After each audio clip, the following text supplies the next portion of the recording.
This is the video for section 8.2 notes, slides 13 through 16.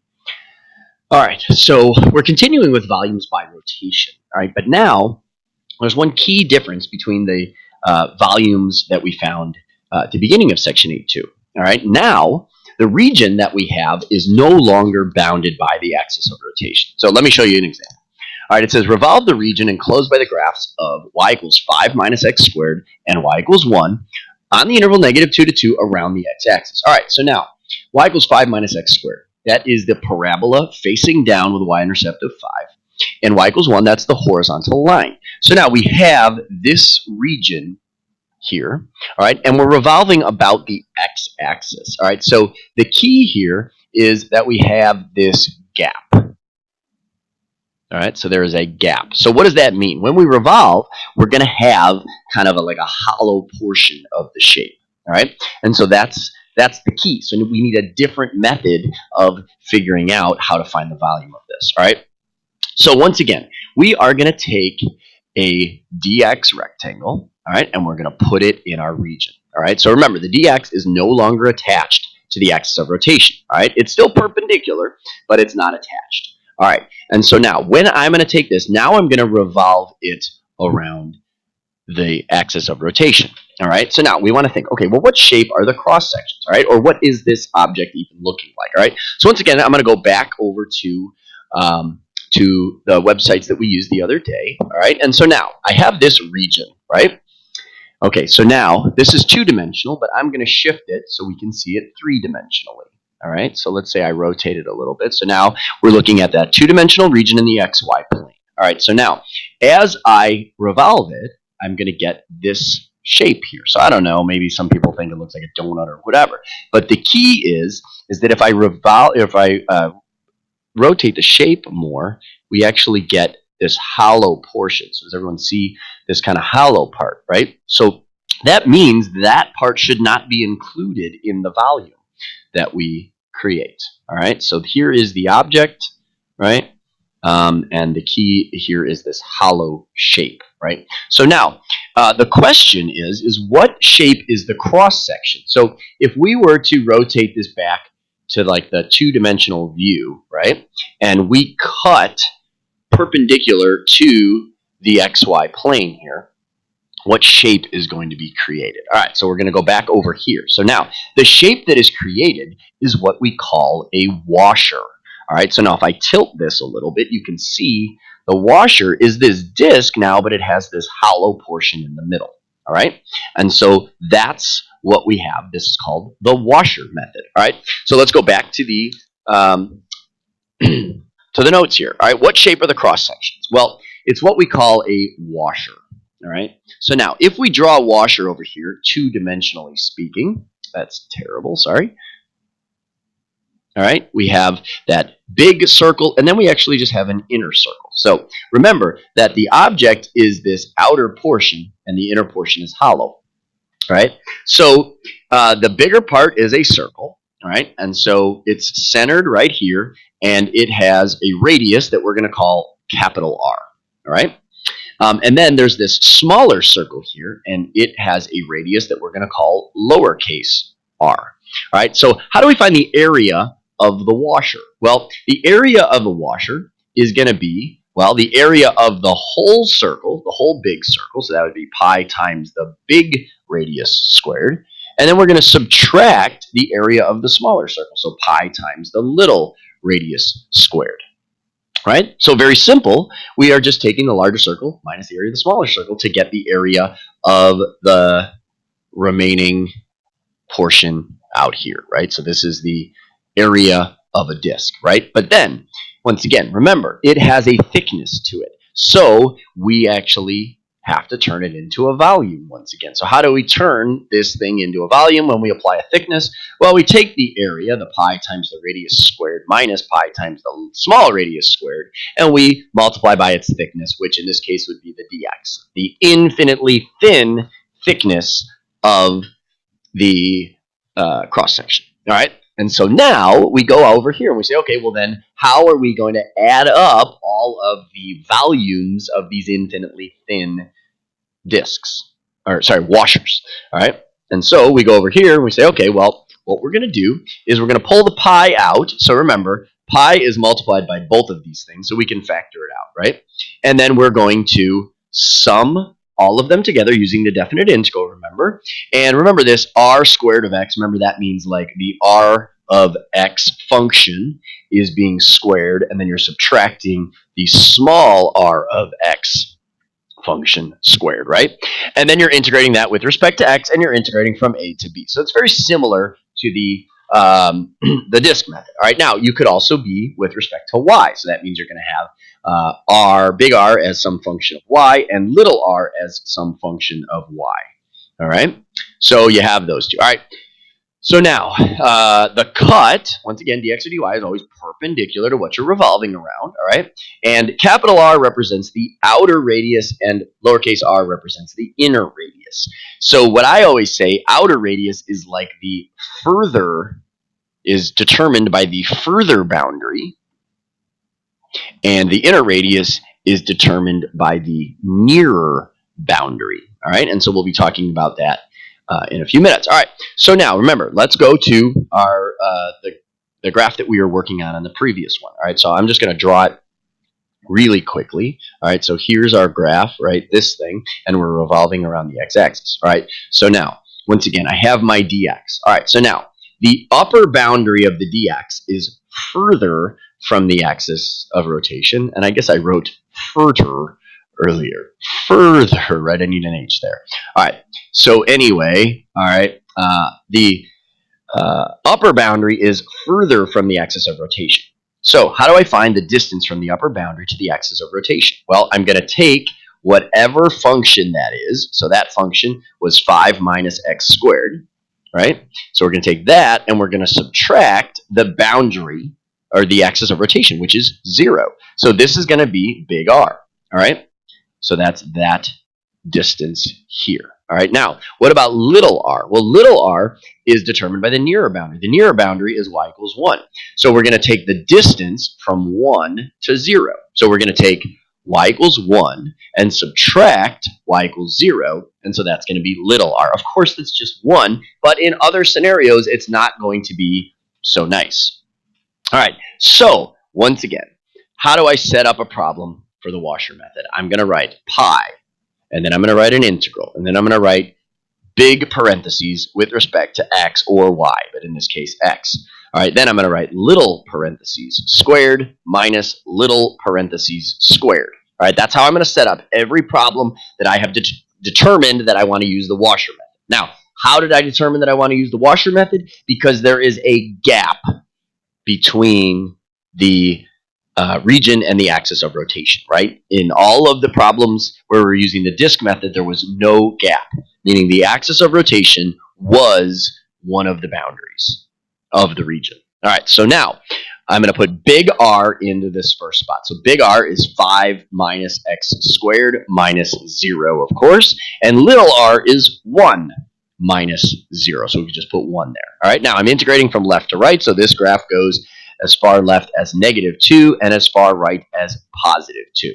Okay? Now, of course, this is something that we can evaluate, right? But remember, that is not our primary focus here. Like I said, you will have some problems where you are going to evaluate this, but in other scenarios, you're not. Now, if you're looking on like an answer sheet or multiple choice or something, is this what you're going to see? Maybe, maybe not. All right, you might see something like pi times the integral from -2 to 2. All right, what about 5 minus x squared squared? What is that? Well, it's actually 25 minus 10x squared plus x to the 4th, right? And then you have minus 1 squared. So you might see an answer that looks like 24 minus 10x squared plus x to the 4th, all with respect to x. That could be the answer in the answer sheet, even if the direction said to set up only. All right, so that's slide 14. That's kind of the introduction to the washer method. All right, so now let's go on to slide 15. All right, so it says, find the volume of the solid generated when the region bounded by y equals x squared plus 3, y equals 2x, x equals 0, and x equals 2 is revolved about the x-axis. All right, so y equals x squared plus 3. Pretty basic graph, right? Like a graph, a quadratic shifted up 3, right? So we draw that. y equals 2x, that's a line with a slope of 2, y-intercept of 0. X equals 0, that's the y-axis, the vertical line here, and x equals 2, vertical line here. We're revolving around the x-axis. All right, so if I'm revolving around the x-axis, remember the x-axis is a horizontal line, so I want to use a dx, which is vertical, right? All right, so I'm going to write integral. All right, I've got the pi integral, parentheses, with respect to x, parentheses, squared, minus parentheses, squared, right? That's how I'm going to start. Every problem that I have determined is a washer method problem. So now, why is this a washer method problem? Well, the axis of rotation is the x-axis, and there is a gap between my region and the axis of rotation. So that means there is a washer method, okay? All right, so let's go back here. All right, so now big R. So big R. How do I find big R? So we take the boundary of the region, which is the upper boundary that is furthest from the axis of rotation. So I'm going to take the upper boundary of the region minus the axis of rotation. Okay, and so I've got x squared plus 3 minus, well, in this case, 0, right? So that's not too bad. All right, and then little r is going to be the nearer boundary of rotation. The nearer boundary minus the axis of rotation. So the nearer boundary is 2x minus 0, of course. So, of course, you don't have to have the minus zeros in there. All right, now I'm integrating from left to right because this is a dx. And so furthest left, this thing goes is 0, and the furthest right, this thing goes is 2, right? Now, of course, this is something that you could integrate. So you would write pi integral from 0 to 2. You would simplify this, of course, without the minus 0, but you'd multiply that out, and that would become x to the 4th plus 6x squared plus 9. And then you would have a minus 2x quantity squared, which would be like minus 4x squared, right? And then with respect to x. So if you were going to continue to carry it out, you would, of course, combine the x squareds, and then you would integrate each term, right? Now, this is something that we should be able to do, but we don't want to spend all of our time doing it, right? All right, so that is example number 3. All right, so let's go on to slide number 16.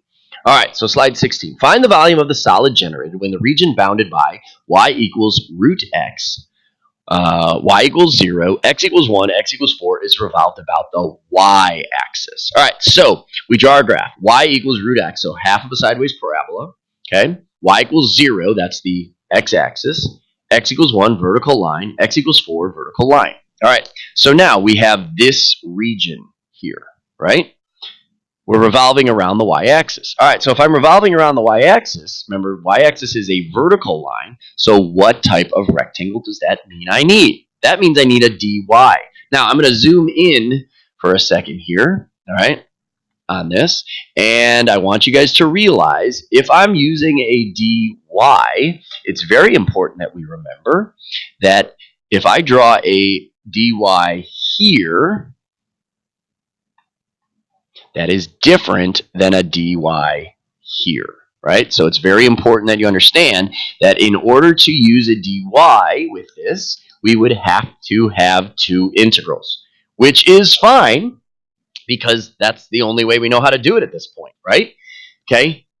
It would be nice, though, if we could use a dx, but that would be parallel to the axis of rotation, right? So that's a problem for us. All right, so it looks like we need two different dy integrals. All right, so I'm going to zoom back out. All right. Oh, I guess too far. All right, so now I'm going to set up two different dy's. All right, so I'm going to write pi times integral, parentheses, with respect to y, parentheses squared minus parentheses squared. All right, so that's the first one. Then plus another one, pi times integral, parentheses, with respect to y, parentheses squared minus parentheses squared. All right, so I'm going to start off, just because this is like top and bottom here, I'm going to write the first integral. All right, so I'm going to draw a divider line going from this point, 1, 1, which is where the two parts of this region would be divided. All right, so I'm going to start with the one on top here. All right, so what is big R? Well, big R is going to be found by taking the boundary of the region that is furthest from the axis of rotation. So the right-hand boundary is furthest from the y-axis. And so we're going to take that value, which is which is x equals 4. Remember, our equations need to be in x equals form. So x equals 4 minus the axis of rotation, which is x equals 0.